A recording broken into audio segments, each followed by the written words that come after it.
Okay, the limitations of traditional spatial analysis.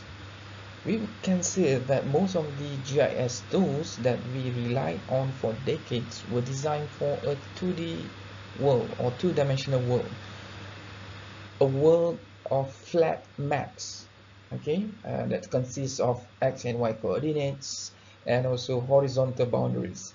And while we could say that this approach has been effective for basic land use planning or transportation analysis, it starts to fall short when we deal with complex urban environments. Okay, one of the biggest challenges with traditional GIS is the lack of vertical context. We can say that cities are no longer flat. They are basically stacked, layered, and also multidimensional. In the cities, we have high-rise buildings, we have underground utilities, we have elevated roads, we have pedestrians, walkways, we have multi-story car parks, and many more. Yet, still, a 2D map only tells some parts of the story. So imagine trying to manage utilities or conduct evacuation planning in a high-rise district using only a top-down map, which is 2D map. You might know where things are in the horizontal plane, but you definitely will miss the critical information about the height, about the depth, and also about the vertical relationships.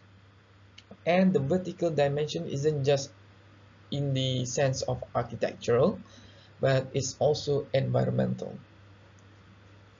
So this brings us to the another major limitation, which is the inadequacy for environmental modeling.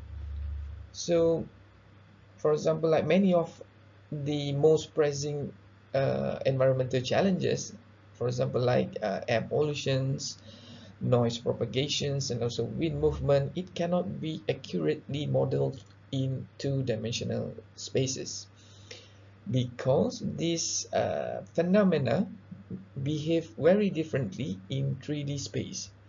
So let's take, for example, like air pollutions. In a dense city or in a dense city block, okay, consists of tall buildings, pollutants.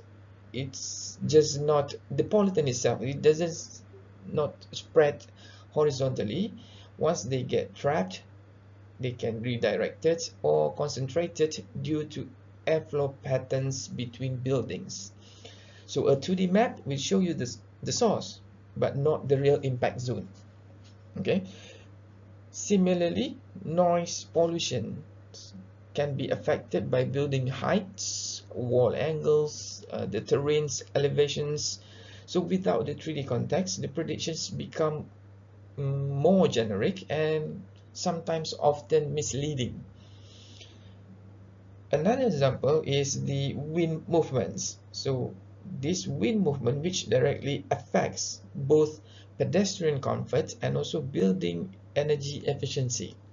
So if we ignore the third dimensions, it means that we ignore how wind tunnels through narrow spaces and how it gets blocked by towers. Okay, so in short, we can say that if we continue to rely on this 2D GIS spatial analysis, we are not just limiting our perspective, but we are also compromising our planning outcomes. So that's why a new approach is needed, a one that goes beyond the surface.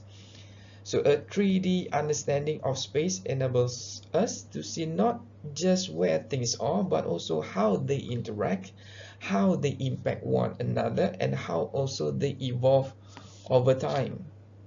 Okay, so let's remember this: when our tools are flat, our decisions are often too.